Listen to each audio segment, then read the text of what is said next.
वज़ीर-ए-आज़म शहबाज शरीफ वफ़द के हमरा अज़रबैजान के दारुल हुकूमत बाकू पहुँच गए। शहबाज शरीफ के अज़रबैजान के सदारती महल आमद। अज़रबैजान के सदर इल्हाम अलियोव ने वज़ीर-ए-आज़म शहबाज शरीफ का पुरतपाक इस्तकबाल किया। दोनों रहनुमाओं ने पुरजोश मुसाफा भी किया। ज़ुल्बा सदारती महल आमद पर वज़ीर-ए-आज़म शहबाज शरीफ को गार्ड ऑफ ऑनर पेश किया गया। वज़ीर-ए-आज़म की आला हुकाम से मुलाकातें शेड्यूल। पाक अज़रबैजान बिजनेस फोरम से भी खिताब करेंगे।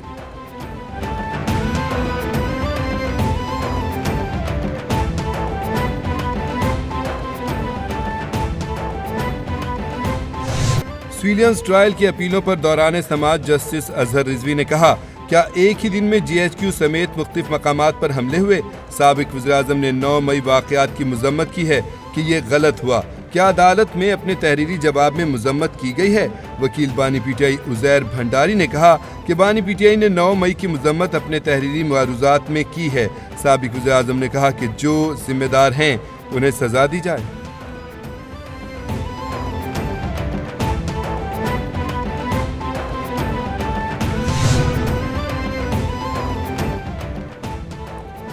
जस्टिस जमाल मंदोखेल ने रिमार्क्स दिए कि अदालत दलाइल की पाबंद नहीं, आइन के मुताबिक खुद भी फैसला कर सकती है। क्या पार्लियामेंट पर हमला हो तो पार्लियामेंट ट्रायल के लिए अलग अदालत बनाएगी? आर्मी ऑफिसर छुट्टी पर जुर्म सरजद करे तो ट्रायल कहाँ होगा? मिलिट्री कोर्ट का इख्तियार बहुत वसी है या महदूद है? जस्टिस मुसरत हिलाली ने कहा, हाई कोर्ट पर हमला हो तो ट्रायल कहाँ होगा? वकील उज़ैर भंडारी ने कहा कि फौज आर्टिकल 245 के अलावा सिविलियन के खिलाफ कोई कदम नहीं उठा सकती।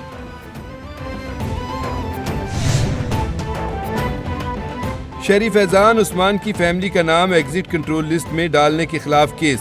फैमिली के 8 अफराद के नाम ECL में शामिल करने का हुक्म मुअत्तल। अदालत का 8 अफराद के नाम ECL से निकालने का हुक्म। जस्टिस बाबर सत्तार ने दौरान समाअत कहा कि सेक्रेटरी साहब 13 साल के बच्चे का नाम भी शामिल किया गया। ये क्या हो रहा है? ये माजरत की बात नहीं, इसके असरात होंगे, इसका अंजाम होगा। सेक्रेटरी दाखिला ने कहा कि माजरत खा हूँ, इस मामले को देख लेता हूँ।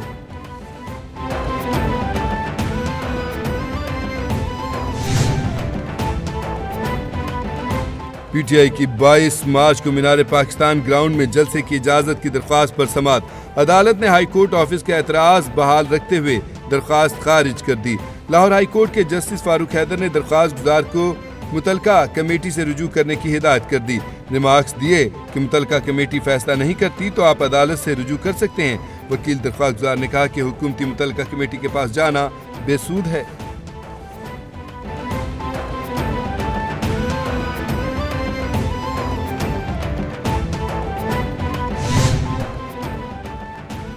IMF का तकनीकी वफ्द क्लाइमेट फाइनेंसिंग पर मुज़ाकरात के लिए पाकिस्तान पहुंच गया। ज़राए के मुताबिक आज से 28 फरवरी तक 4 रुकनी IMF वफ्द के साथ विफाक और सूबाई हुकाम के मुज़ाकरात शेड्यूल। आज सिर्फ क्लाइमेट चेंज के इक़दामात पर ही मुज़ाकरात होंगे। IMF वफ्द आइंदा बजट में ग्रीन बजटिंग को वसी करने के लिए तजावीज़ भी देगा। ग्रीन बजटिंग, क्लाइमेट स्पेंडिंग पर टैगिंग, ट्रैकिंग और रिपोर्टिंग पर मुज़ाकरात होंगे।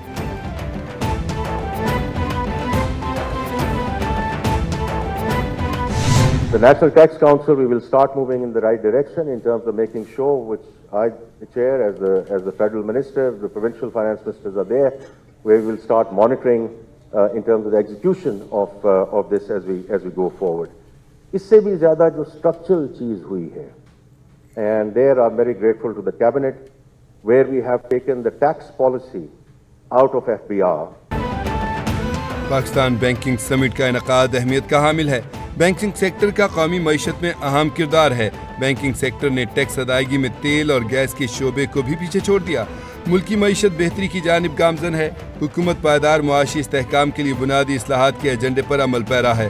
सूबाई असम्बलियों में ज़रई टैक्सों से मुतालिक बिलों की मंजूरी अहम पेशरफ्त है। पाकिस्तान बैंकिंग समिट में वफाकी वज़ीर ख़ज़ाना मोहम्मद औरंगज़ेब का खिताब।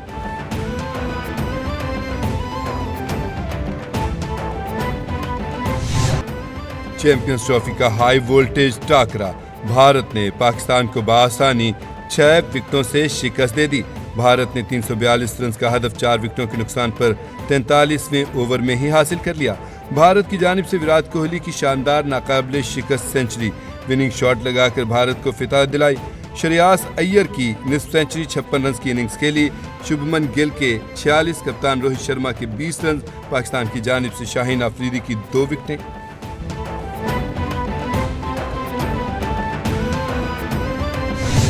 چیمپئنز ٹرافی کا مارکا بنگلہ دیش اور نیوزی لینڈ کے درمیان آج دوپہر 2 بجے راولپنڈی اسٹیڈیم میں جوڑ پڑے گا. دونوں ٹیمیں آج اپنا دوسرا گروپ میچ کھیلیں گی. بنگال ٹائیگرز کی کمان نجم الحسن شنٹو سنبھالیں گے اور بلیک کیٹس کو مچل سینٹنر لیڈ کریں گے. پہلے میچ میں نیوزی لینڈ نے پاکستان کو شکست دی تھی، جبکہ بنگلہ دیش کو دبئی میں بھارت کے ہاتھوں شکست کا منہ دیکھنا پڑا تھا.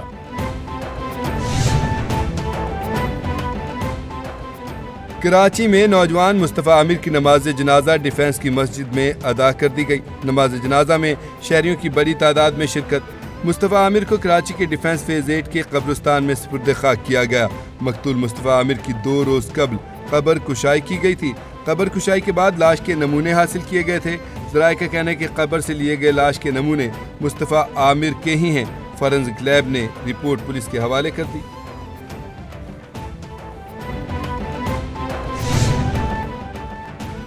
IMF کا تکنیکی وفد کلائمیٹ فائنانسنگ پر مذاکرات کے لیے پاکستان پہنچ گیا.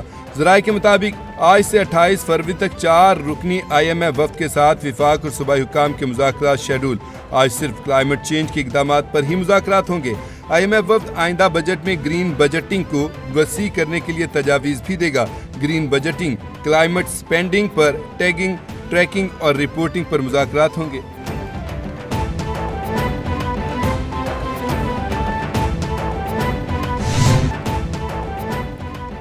حزب اللہ رہنما حسن نصر اللہ ہاشم صفی الدین کی نماز جنازہ ادا کر دی گئی. نماز جنازہ لبنان کے دارالحکومت بیروت کے اسپورٹس اسٹیڈیم میں ادا کی گئی. نماز جنازہ میں دنیا بھر سے ہزاروں افراد کی شرکت.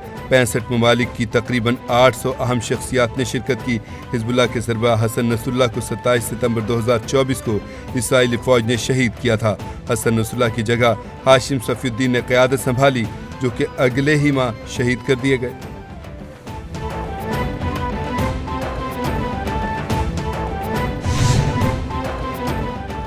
اور حماس نے قیدیوں کی رہائی تک اسرائیل کے ساتھ مذاکرات سے انکار کر دیا.